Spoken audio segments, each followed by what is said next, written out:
Okay, so I am in the MG EZS. The EV market is now at a turning point.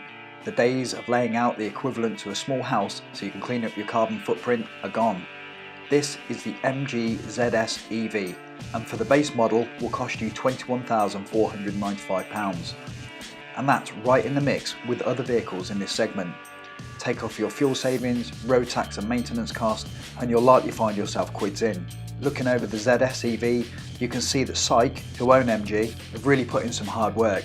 Shown here is the £2,000 more expensive exclusive model, and it will rival any vehicle in its segment for build, price and performance. In our opinion, this is the best battery-owned electric vehicle you can currently buy. It is phenomenally well spec. This is the you've got the Excite, and then you've got the exclusive, which is the next model up, and that's what this is. And it is really well spec'd. So it comes with a host of safety features, which I'll just pop in at the bottom there. It's got rear collision sort of awareness, so if somebody pulls across the back of you, you can see that. Comes with a reversing camera. The list is endless. I was really surprised when I sat there and listened to the specifications come out. This is going to be a very short drive. We're literally driving around the streets of London, so it's going to be nothing fast. It's going to be just very much a case of me and Gary Whittaker just talking about it, basically. The specs are brilliant. The price is £21,500 for the base model. It's £23,500. First 1,000 customers get a free home charger, which is a nice little touch. Yeah. So that price is for the first 1,000 customers, wasn't it? The what? Sorry. That price was for the first 1,000. For the first 1,000 customers, yeah. For the first 1,000 customers. So it's very good. We will be doing a much more in-depth review of this car when it's out at dealers. We've got one coming for a few days, which is nice. Inside, it feels phenomenal. The touch materials here on the top of the dashboard, these are soft touch. It's soft touch leatherette kind of thing. Yeah. Feels really impressive. On the doors, now this is hard plastic just here. If you can see that just there, that's hard plastic, and the same the other side. But across the dash, it's nice soft touch. Got some nice funky Cortina style vents, and when I saw those, I thought they're not going to work very well, but they actually do. They're actually quite resistive, and they stay where you point them, and you can get a lot of different angles from them. So they're nice. The screen, which I haven't really had time to play with yet, I'm going to just touch it and see what it does. So a quick go there.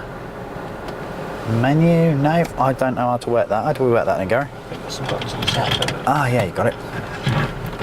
Quite know what it's doing, to be honest. But So, that changes the. Oh, that's 3D, 2D. Back from there, I think. Oh, there we go. Ah, what about them? There we go. New route. So we're gonna have to play with that to get that figured out. We'll probably have to play to it to get back to where we started from. Yeah, definitely.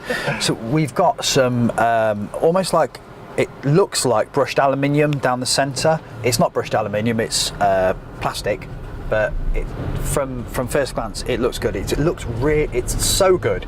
I feel a little bit dizzy about it because there's a lot of people not really knowing what to expect, but I can tell you that you're going to be really impressed. KERS level 1, 2, 3. So in the centre, wow.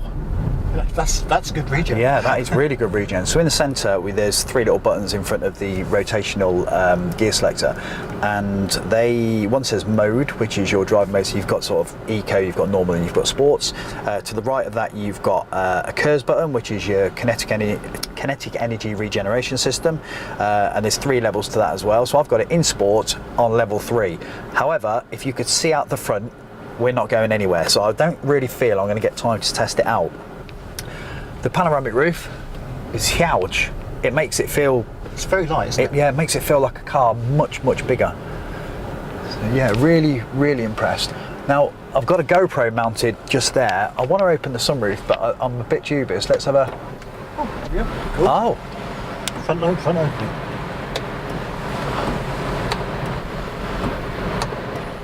Oh, that's brilliant. I don't know if you can see that. Let me see if I can... I can't move the camera because the camera's so squashed up against the steering wheel, and that's amazing. balance and the air. That is so good. And then to close it, all the way back. Excellent. It is excellent. So the instrument binnacle is analog, and I'm okay with that. Yeah. I don't mind that. I don't mind analog. I think I'd prefer the TFT. I mean, wouldn't we all? But I'm okay with it. I mean, we've been driving the Model S now with the TFT for years, and I wouldn't mind going back to this. I don't think it'd be hard. It's also got a sort of a hill hold, or if you can see the dash, I'm hoping you'll be able to see it from the GoPro. There's a little park light that's just come on, and that's telling me that the brakes are held on until I press the throttle, and when I press the throttle, it comes off and away it goes. A little bit of a jump there, isn't there? Yeah, little bit of a jump. Yeah. Imagine having the brake hold's great. I mean, something the I-Pace doesn't do particularly well. Absolutely. Gary's got an I-Pace and it doesn't have that feature, so yeah, very good. The sat nav, which is a 3D configuration, is actually very good. Yeah. It sort of shows the buildings, and it seems just to be a little bit more advanced than Google Maps, I'd say. But yeah, it's a nice display actually. It is. It is a nice display. A lot of information. The heater controls. I don't know if you'll be able to see it. You should do. The heater controls are analog, and I actually prefer that. I mean, I've got used to the Model S now being touch button, but actually I can lean down without looking at it, and I can turn things up and I can turn things down. I can control the heat. So, and you get a nice little screen that comes up as you do that, which shows you what's selected. So if I turn that down again, oh, now I'm all the way up. So that's the temperature. So I'm moving the wrong one. That's what I've been trying to do. Turn the speed down. It's got a PM 2.5 filter as well, which is nice, because we get lots of PM 2.5, don't we? Especially around here. Yeah. Almost fire defence. Almost.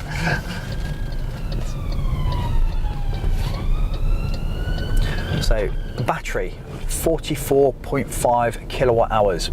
Now, I didn't get a chance to ask the PR guy if that was the usable figure or whether that was the mass figure. So, but I will do. Oh, he sort of just come in. He wasn't even on the crossing, was he? No, he wasn't on the crossing. Also, on that note, it's got pedestrian warning and bicycle warning, hasn't it? Really advanced. On its kind of Pro Pilot sort of setup thing. What's it called? MG Pilot. MG Pilot. Yeah, that's what it's called. MG Pilot. So yeah, very, very good. It's the most advanced car that MG have made ever, even when it was British owned. And also, this the ZS was made from the ground up as an EV as well as an internal combustion model from its first production, from its inception. So they've thought it through. This is no place to test a car, is it? No. I want to give it a quick boost of acceleration. I'm thinking actually that you might be able to see the clocks from the GoPro. Yeah. Right. Oh. That actually moves. Yeah. If you look down into the centre here, there's two nice little cup holders with a sort of a retractable cover, which is nice, and then directly behind that, covered in your sort of fake leather with stitch, you've got a nice little cubby hole, which is also very nice. If I go behind the driver's seat, storage there, and the sort of cup holders and the door bins are actually rather large. There's enough space there to sort of wang a bottle in there and chuck a phone in there and all that business. Underneath, which we've already seen, is we've got two USBs. It's sort of got like a split area, split dash. And then I'm just going to give it a quick squirt off the... Oh my word! It goes, doesn't it? Wow! It definitely pulls. Wow, I was quite pleased by that. And then let's stop it. And it stops all right. Yeah, it does. It stops really well. The steering wheel has a sort of a chunky kind of feel to it, where it's... I don't know, it just gives you that sort of confidence when you feel quite a chunky steering wheel, doesn't it? It's a nice feel. See what the horn's like? Yeah, horn's nice, and nice tone. It's not too Mickey Mousey either, with the, you know, like the very... Yeah. Have you heard of Twizzy? Yeah, when Twizzy. The thing I'm noticing is the quietness of the indicators.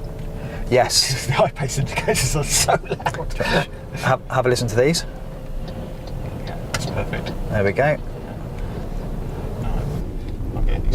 What I'm really conscious of as I'm driving through London is the light. Yeah. The light that's coming through from you can probably see it on the video. It's so airy. It's got such a good feel to it, but it doesn't feel that. No, it does. Well, it does. It does feel bloody massive. Yeah, it's a big. It does. Yeah, you look in the back there. It's acres of space. Yeah. I think you would happily get a couple of 6-footers in there at least, and then maybe a child between them. Really good space. Something else which is quite apparent is the road noise, and it's okay. Yeah, it's okay. It's quiet enough. Yeah, it is quiet enough. I thought it was going to be worse than that, as being quite heavy, but no, it's nice, and it's more than acceptable, I think, for a car of this weight and size.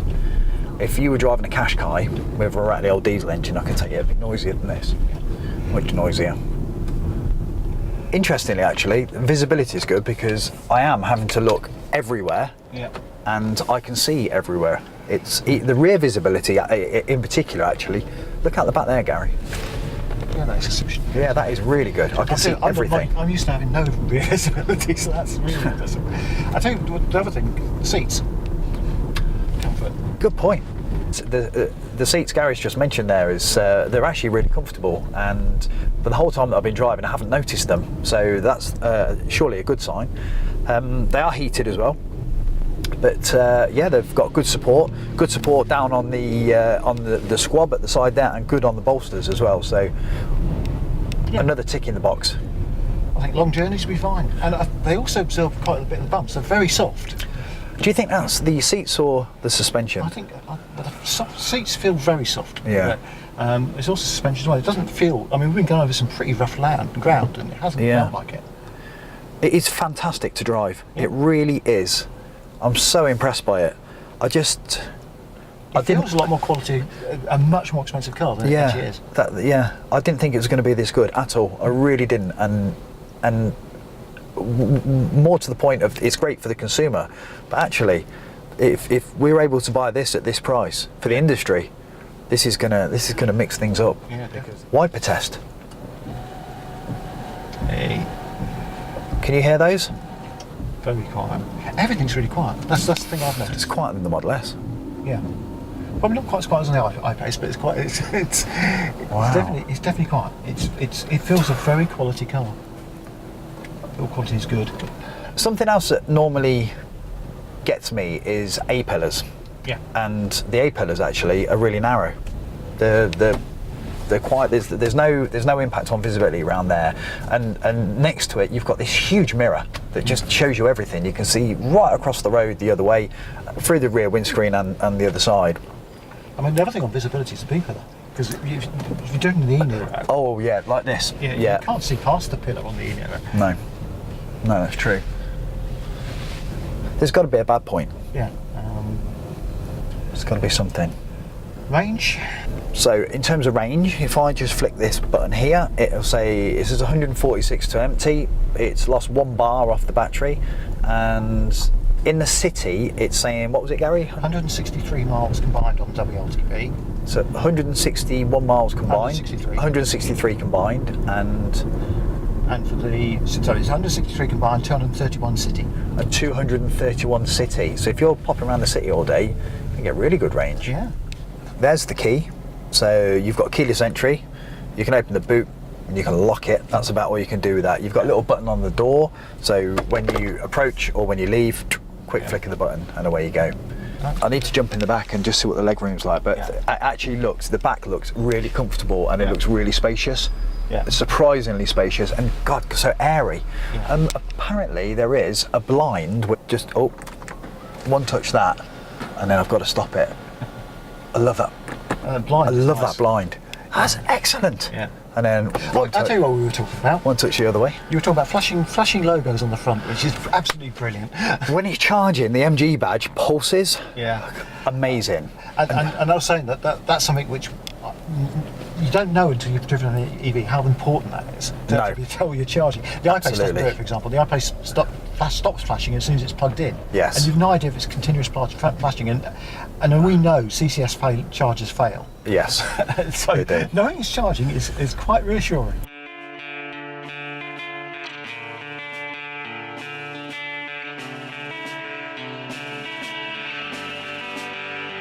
So I'm going to wrap it up there.